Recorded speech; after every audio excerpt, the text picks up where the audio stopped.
జై శ్రీమన్నారాయణ.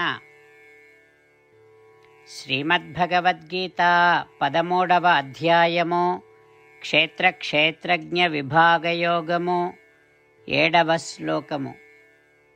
అమానిత్వం అదంభిత్వం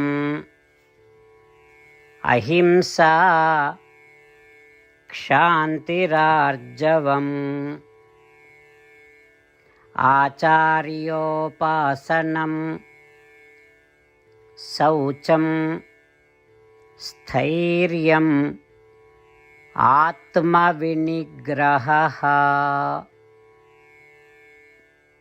ఓం. గీతాచార్యుడు శ్రీకృష్ణ పరమాత్మ అర్జునుడితో పాటు మనందరికీ క్షేత్రజ్ఞ విభాగ యోగాన్ని ఉపదేశం చేస్తూ ఉన్నాడు. పరమాత్మ ఈ రకంగా అంటూ ఉన్నాడు, అర్జున, జీవుడు శరీరముతో చేరి ఉన్నప్పుడు ఆత్మజ్ఞానాన్ని పొందాలి అని అనుకున్నప్పుడు ఆ ఆత్మజ్ఞానమును పొందటము కోసమని అలవర్చుకోవలసినటువంటి గుణములను, స్వభావాలను చెబుతూ ఉన్నాను విను అంటూ పరమాత్మ ఈ రకంగా చెబుతూ ఉన్నాడు. విద్య వలన, ధనం వలన, వంశం వలన గొప్పతనము ఉన్నా దాని వలన గర్వించకూడదు. అదొక స్వభావాన్ని అలవర్చుకోవాలి. ఇంకా ఇతరులు మనను కీర్తించటం కోసమని పైకి అంటే లేనటువంటి లక్షణాలను, లేనటువంటి గుణాలను పైకి నటించకూడదు. ఇక 3వది, మనస్సుతో కానీ, వాక్కుతో కానీ, చేతలతో కానీ ఇతరులను హింసించకూడదు. 4వ గుణం, ఎవరైనా మనని హింసిస్తే వారిని ఏదైనా చేయాలి అనేటటువంటి ఉద్రేకాన్ని కలిగి ఉండకూడదు. 5వ గుణం, మనస్సులో ఏది మనము తలుస్తామో దానినే ఆచరించాలి. మనస్సులో ఒకటి, చేతలలో ఒకటి చూపించకూడదు. ఇక 6వ గుణం, మనకు జ్ఞానజన్మను ఇచ్చేటటువంటి వారు ఆచార్యులు. ఆచార్యులను దైవములాగా సేవిస్తూ ఉండాలి. ఇక 7వ గుణం, శాస్త్రములో చెప్పినట్టుగా మన దేహాన్ని, మనస్సును, మాటను సక్రమంగా వినియోగించుకోవాలి, శుచిగా పెట్టుకోవాలి. ఆ రకంగా శాస్త్ర నియమం ప్రకారం ప్రవర్తిస్తూ ఉండాలి. దానినే శుచి అని అంటారు. అంటే సదాచార సంపత్తి కలిగి ఉండాలి. ఇక 8వ గుణం, ఆచార్యులు మనకు అనుగ్రహించినటువంటి ఉపదేశములను ఆచరించటంలో ఎన్ని ఆటంకాలు వచ్చినా చెలించకూడదు. అదొక గుణం.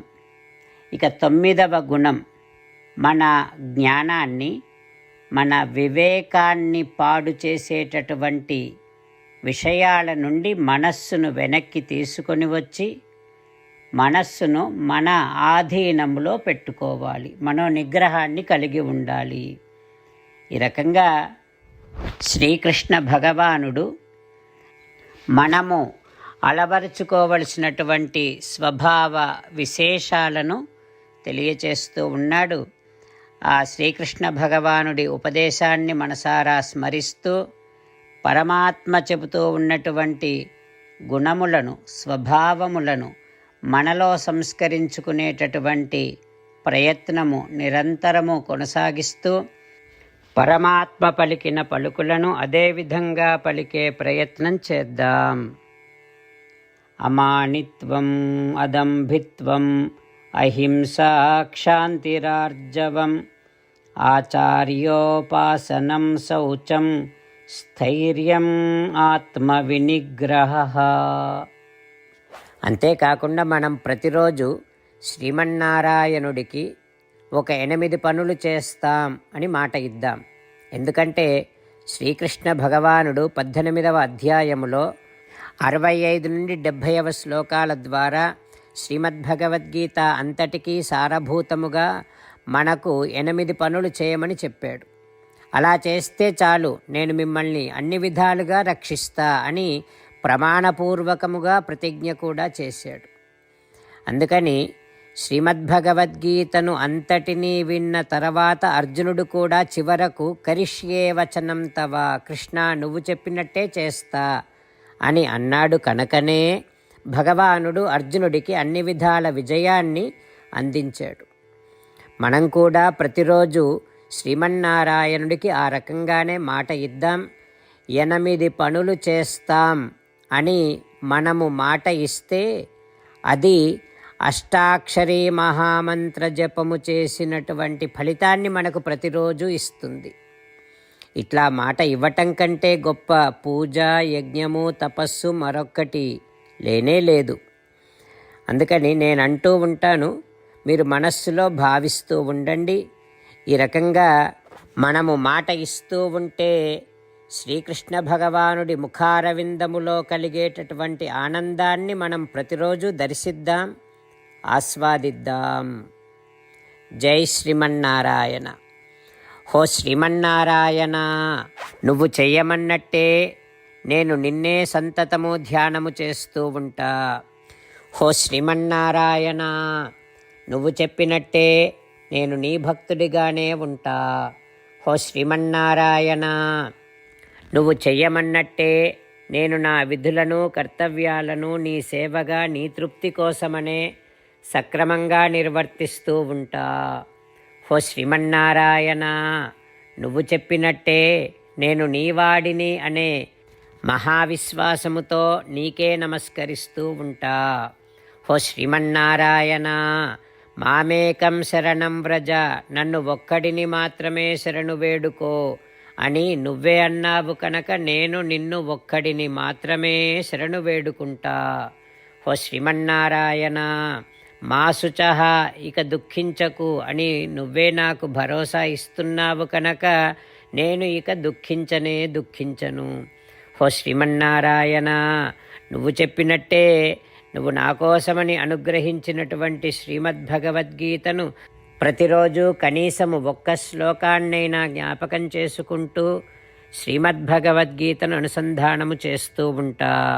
హో శ్రీమన్నారాయణ, నువ్వు చెప్పినట్టే నువ్వందరి కోసమని చెప్పినటువంటి శ్రీమద్భగవద్గీతను తెలియని భక్తులందరికీ తెలియచేసే నా వంతు ప్రయత్నాన్ని నేను నిరంతరము కొనసాగిస్తూనే ఉంటా.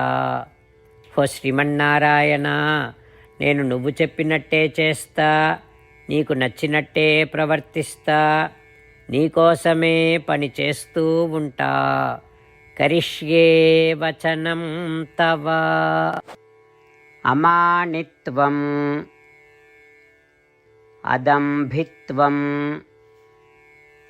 అహింసా, క్షాంతిరార్జవం, ఆచార్యోపాసనం,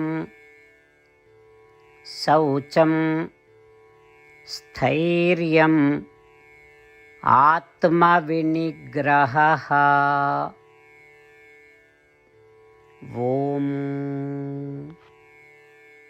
అమానిత్వం, అదంభిత్వం, అహింసా, క్షాంతిరార్జవం, ఆచార్యోపాసనం, శౌచం, స్థైర్యం, ఆత్మవినిగ్రహః.